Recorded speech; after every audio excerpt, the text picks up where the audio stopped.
Guys, അപ്പം നമുക്കൊരു Sunday vlog ആയാലോ. അങ്ങനെ കുറച്ച് ദിവസമായി നമ്മളൊരു ഷോപ്പിങ്ങിനൊക്കെ പോകണമെന്ന് വിചാരിക്കണം, പക്ഷെ ഒന്നും ഇങ്ങോട്ട് നടക്കുന്നില്ല.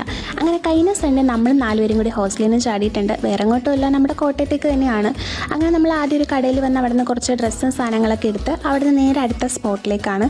അപ്പോൾ നമ്മുടെ കൊച്ചിൻ്റെ ഗൂഗിൾ മാപ്പ് നോക്കിക്കൊണ്ടിരിക്കുന്ന തിരക്കിലാണ്. നമ്മൾ ഈ കോട്ടയത്താണെന്നുള്ളത് ഗൈസ്, നമുക്ക് കറക്റ്റായിട്ട് പ്രോപ്പർ കടയും കാര്യങ്ങളൊന്നും അറിയത്തില്ല. അതുകൊണ്ട് നമ്മളെല്ലാം ഗൂഗിൾ ആൻറ്റിയുടെ സഹായത്തോടു കൂടിയാണ് പോകുന്നത്. അങ്ങനെ കറങ്ങി തന്നെ നമ്മളത് സ്മാർട്ട് ബസാറിൻ്റെ അടുത്ത് വന്നിട്ടുണ്ട്. അങ്ങനെ അവിടെ കൊണ്ട് ബാഗ് സാധനങ്ങളൊക്കെ വെച്ച് ഒരു ബാസ്ക്കറ്റ് എടുത്തുകൊണ്ട് പോയത് ഓർമ്മയുള്ളൂ. പിന്നെ അവിടെ എന്തൊക്കെയോ സംഭവിച്ചു. ആടെ നമ്മൾ ഡ്രസ്സിൻ്റെ സെക്ഷനിലേക്കാണ് വന്നിട്ടുള്ളത്. അത്യാവശ്യം നല്ല കളക്ഷൻസൊക്കെ ഉണ്ടായിരുന്നു. അതുകഴിഞ്ഞ് നമ്മൾ ബുക്കും പേന അങ്ങനെയുള്ള കുറച്ച് സാധനങ്ങളൊക്കെ. പിന്നെ നമ്മൾ ഡയറ്റൊക്കെ ഫോളോ ചെയ്യുന്ന കുട്ടികളായതുകൊണ്ട് ഇതുപോലുള്ള മ്യൂസിയൽ സാധനം എടുത്തിട്ടുണ്ട്. അങ്ങനെ അത് കഴിഞ്ഞ് നമ്മൾ നേരെ സ്കിൻ കെയർ സെക്ഷനിലേക്കാണ് വന്നിട്ടുള്ളത്. അവിടെ നമുക്ക് മോയ്സ്ചറൈസറിനും അതുപോലെ തന്നെ ഫേസ് വാഷിനൊക്കെ ബൈ 1 get 1 ഓഫർ ഉണ്ടായിരുന്നു. അങ്ങനെ അതും എടുത്ത് ഇനി അവിടെ നിന്ന് കഴിഞ്ഞാൽ നമ്മുടെ പോക്കറ്റ് കാലിയാവുന്നുള്ളതുകൊണ്ട് നമ്മൾ നേരെ താഴേക്ക് വന്നു. അപ്പോഴത്തേക്കും നമ്മുടെ കൊച്ചിന് ഇതേ കിൻഡർ ജോയ് വേണമെന്ന്. അങ്ങനെ അവർക്ക് സ്പൈഡർമാനെ തന്നെ വേണമെന്നുള്ളതുകൊണ്ട് പിന്നെ അവൾ അതും കൂടി എടുത്തിട്ടുണ്ട്. അങ്ങനെ നമ്മൾ ബില്ല് പാക്ക് ചെയ്യാനായിട്ട് വന്നു. അപ്പോഴത്തേക്ക് ഒരാൾക്ക് വിശപ്പിൻ്റെ ബില്ല് നേരത്തെ വന്നത് കാരണം നന്ദു ഇതേ ഐസ്ക്രീമൊക്കെ ബില്ല് പേ ചെയ്യുന്നതിന് മുമ്പേ കഴിക്കുന്നുണ്ട്.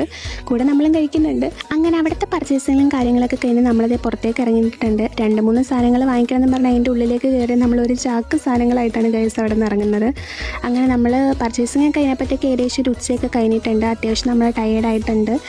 അപ്പോൾ നമ്മുടെ കാലാവസ്ഥയൊക്കെ മാറി മറിഞ്ഞുകൊണ്ടിരിക്കുകയാണ്. ഇടയ്ക്ക് വെയിലും മഴയൊക്കെ മാറി വന്നുകൊണ്ടിരിക്കുകയാണ്. അപ്പോൾ നമുക്ക് മഴക്ക് മുമ്പ് എങ്ങനെയെങ്കിലും ഹോസ്റ്റലിൽ പിടിക്കണമെന്നുള്ളൊരു ലക്ഷ്യത്തിലാണ് നമ്മൾ നടക്കുന്നത്. അപ്പോൾ ഒരാൾ ഫ്രണ്ട് നടന്ന് പോകുന്നുണ്ട്.